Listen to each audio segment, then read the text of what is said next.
Nesse vídeo vamos falar sobre os capítulos 3 e 4 de 2 Reis.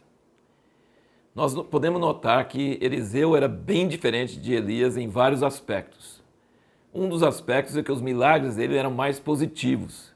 A gente não vê muito milagre positivo de cura de Elias, mas a gente vê muitos milagres maravilhosos de Eliseu. Muitos milagres parecidos até com o milagre de Jesus, multiplicação de comida e curando as águas de Jericó, uma série de coisas. Muitas vezes há uma comparação entre Elias e Eliseu e João Batista e Jesus. João Batista era um cara que não curou ninguém, era bem forte, bem negativo, bem de chamar para arrependimento. E Jesus era de curar os cegos e paralíticos e multiplicar pães e fazer tanta coisa boa para as pessoas. E outro aspecto de Eliseu que era diferente de Elias é que ele era sociável. Ele morava muito tempo com os filhos dos profetas, ficava muito junto com eles. E ele sempre tinha um servo. Elias quase nunca teve um servo até que teve Eliseu. Mas Elias quase não tinha servo, não se sabe se tinha casa. E Eliseu a gente sabe que ele tinha casa e que ele morava com os filhos dos profetas. E ele sempre estava assim, associado a pessoas, não era tão antissocial quanto Elias. Mas Eliseu também andava muito. Você vê que ele ficou na casa da sunamita, passava por lá várias vezes e ela mandou fazer um cômodo especial para ele, toda vez que ele passava lá. E quando ela foi procurar ele no Monte Carmelo. Elias gostava de ficar no Monte Carmelo e Eliseu também. Então ele tinha casa, era sociável, mas também andava muito e de vez em quando tinha umas coisas negativas também, como o caso deles chamarem ele de careca e ele amaldiçoar eles e os ursos sair da floresta e matar aqueles jovens lá que estavam caçoando dele. Que eu nem vou entrar no mérito dessa questão porque é uma história bem estranha, né? O outro aspecto interessante sobre Eliseu é que ele sempre usava alguma coisa concreta. A primeira milagre que ele fez foi pegar a capa de Elias que caiu e bater nas águas do Jordão e usar a capa para abrir o Jordão. Depois falaram que a água de Jericó era salgada, era água ruim, a água que trazia morte, e aí ele pediu um pote novo com sal e jogou sal na água. E depois você vê que ele, quando os reis precisavam de uma palavra profética e ele não tinha, ele pediu para trazer um arpista, e o arpista tocando, ele teve uma revelação de Deus, o Espírito desceu sobre ele e ele conseguiu falar uma palavra para eles que acabou se cumprindo. Depois a viúva, que não tinha dinheiro nenhum, ele falou: o que você tem em casa? Tenho só um pouquinho de azeite.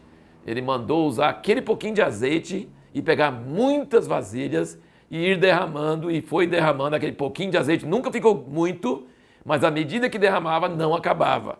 E quando ele mandou curar o filho da sunamita, ele mandou Geazi levar o cajado dele e colocar no rosto do menino. Não adiantou, mas ele sempre usava alguma coisa.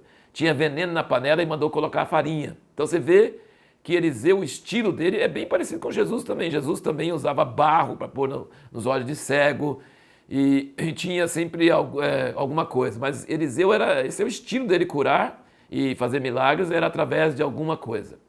E você pode lembrar que para Deus não é sensacionalista.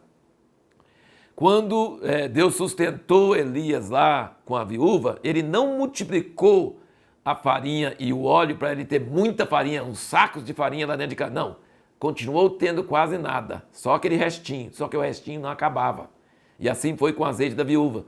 E Deus não gosta, assim, Jesus pegou 5 pães e 2 peixes e foi partindo, mas nunca virou 10, 20, 30, 100 na mão dele. Não, ele foi pegando um pouquinho e o pouquinho foi se multiplicando. Então Deus gosta de fazer milagres, mas não milagres estrondosos que você fica vendo com o seu olho o pão crescer, coisa assim. Não, ele gosta de fazer um milagre assim, bem sutil, bem assim na surdina, bem de um jeito que não é bombástico, não é assim sensacionalista. Deus gosta de fazer milagres de um jeito que a pessoa quase... Como que foi assim? Mas depois que multiplicou os pães, tudo, né? Jesus fez, aí pegaram as sobras, e as sobras era pão mesmo e peixe mesmo, de vários cestos, bem mais do que tinha no início. E agora nós queremos responder a pergunta do último vídeo, para ser curado, vale mais a fé de quem cura ou a fé de quem é curado?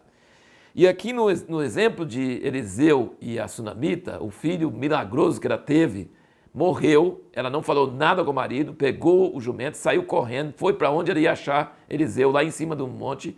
Eliseu viu ela de longe, mas Deus tinha escondido dele. Eliseu sempre sabia tudo antes da hora, mas o que tinha acontecido com ele, ele não sabia. E aí ela pegou nos pés dele e não conseguia falar de tanta dor, de tanta tristeza. E o servo de Eliseu ia tirar ela e falou, não, deixa ela, aconteceu alguma coisa com ela e o Senhor me escondeu. E aí ela falou assim, eu pedi por acaso algum filho do Senhor? Aí Eliseu entendeu na hora. Então Eliseu só soube quando ela falou. Ela tinha fé que Eliseu, que foi a pessoa que prometeu o filho milagroso para ela, quando ela nem tinha pedido, e cumpriu, ela tinha fé que Eliseu teria força para curar aquele menino, para ressuscitar aquele menino. Aí Eliseu faz o que... Ele mandou Geazi, vai rapidinho, não cumprimenta ninguém pelo caminho, leva meu cajado e põe no menino.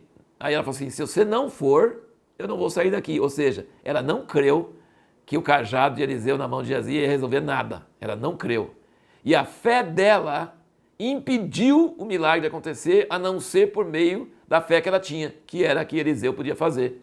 E Eliseu foi, deitou em cima do menino 3 vezes e o menino ressuscitou e entregou para ela. Então, a resposta à pergunta não é assim bem clara. Aqui no caso é a fé da pessoa que é curada, ou no caso a mãe do menino que foi ressuscitado. A fé dela foi o que foi a chave, porque ia ser do jeito que ela cria e não do jeito que Eliseu achou que tinha que ser.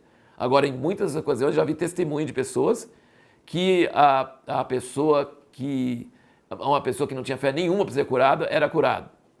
E muitas vezes eu já vi a pessoa que curou, não tinha fé nenhuma, e a pessoa foi curada. Então a resposta é, tem que ter fé em um dos dois, ou na pessoa que é curada, ou na pessoa que vai curar, ou se possível nos dois.